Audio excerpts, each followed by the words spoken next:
I want to take people back to the founding of Sonic Mobility and what made you want to work in that space and what really led you to that first sort of, this is the business I want to launch.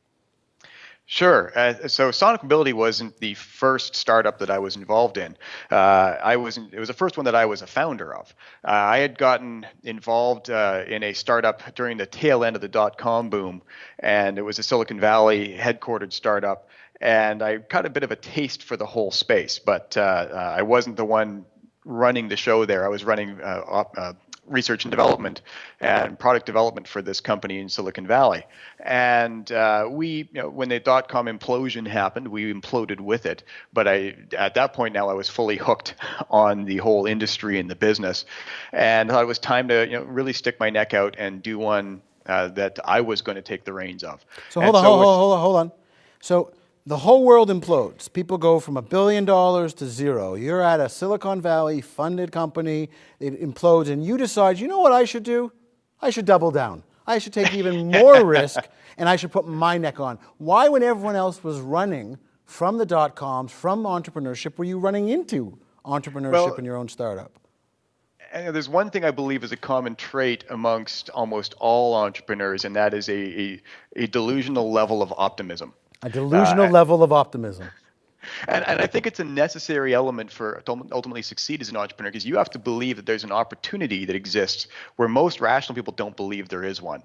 And even after the dot-com bust, I believe there were tremendous market opportunities. Anytime something significant is happening in the market, which these days is almost constantly, it creates opportunities.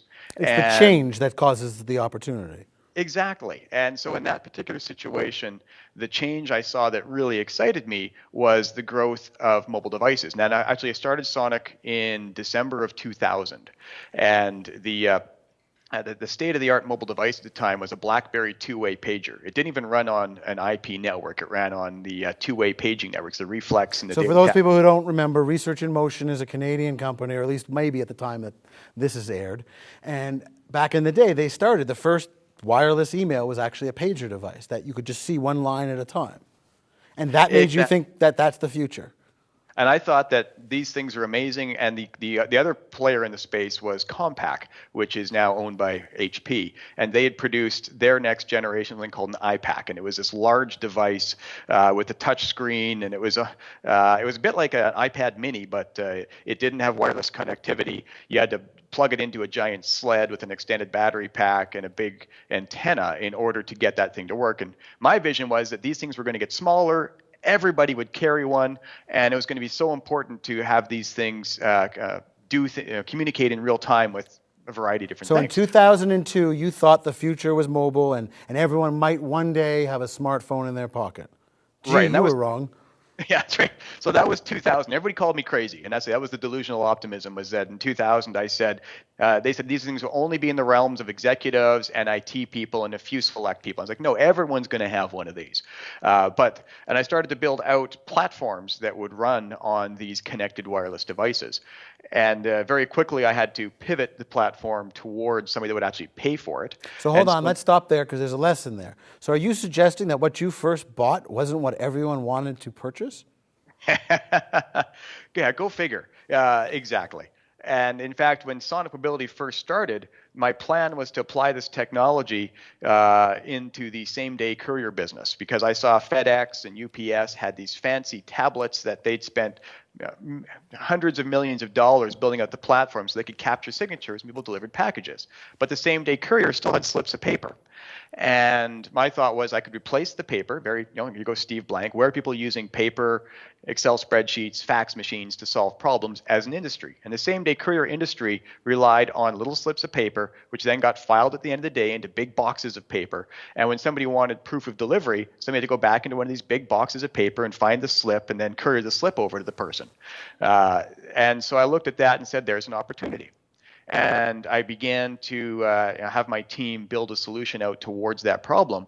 But as we went out, and at the time, it's funny, we didn't use the terminology that Steve Blank has evolved around this now of validation and discovery. But what we really did is I went out and I started speaking to the same-day courier companies, and they loved it.